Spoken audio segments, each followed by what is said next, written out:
with the actual career counseling program. Howjikti anouba ma laeba ko ngarang nahan January gi date 1 da pokhiba ngang se generation beta hai noisina generation Z ko generation G ju hai ko aduna ke doge habada AI se generation beta di artificial intelligence ka pulaga chat khaneba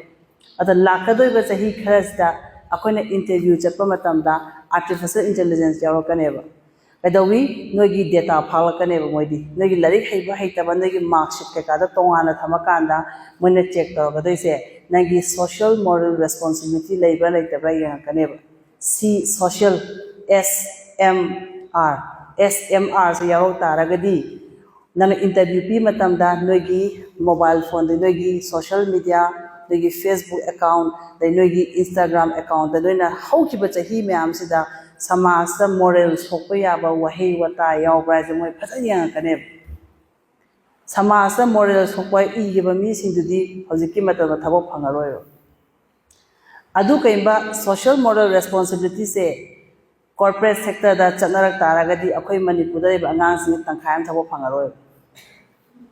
kaino di Facebook ta inai mayam se athiba phataba phajadaba mayam se inari ba ko aduna ai nang ladi ngasi de haide se social media haiba Facebook account namane bida message thanaba phawbada noina di kanamta uroi khangane ba but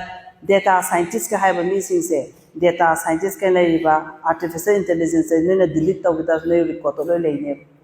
aduna ngasi degidi social media se phajana sijinabi ba phata haudi pot ibidaba kaina social moral responsibility lakadore adunagi generation dadi mi na interview laro so maning de camera am yaune ba adu camera da kaino artificial intelligence ne aduna hojikandi Google dadi hore Google company dadi ko CSM je hore aduna Google company da hojik chat matamda anopa mi uroi masano bu uroi mayang kang bu uroi fit taw mi khatang lawe moidi aduna yani makhaidi sahi kunma thoibokti phone yengasu khitang noina control na yengbiba kaigino hairagadi science na haibana aina habana te sahi kunma thoibobodi till 21 years fawbodi akogi brain se dum develop tawe hai saba loidi hai aduna sahi 21 sudawa mi na mi hapa matamda ma se juvenile haraga ma se jail thamteba haibadi brain saba loidi bani wakhan afaba phataba khanthaba ngamdaba mi ni haiba ko adu sahi kuma thoibo bonne phone se sum yengai taragadi nogi brain ge development so ohong balakani adu mathaga nami solakani mit se ano utrasu 6/6 kai lei haiba ko adugi defect lei radi hajiki matan thabo phangaroiba haji ano upangang singsidi ai haise henjana sokhraba noi se lakadabe chahi khraja India gi thabak tangkhai manoi thabak jangba yaroi mit he sokhi yari makhadi mit sokhiba singsina section si mit sokhiba singsina mobile payu noi di painu habdi yaroi but with discipline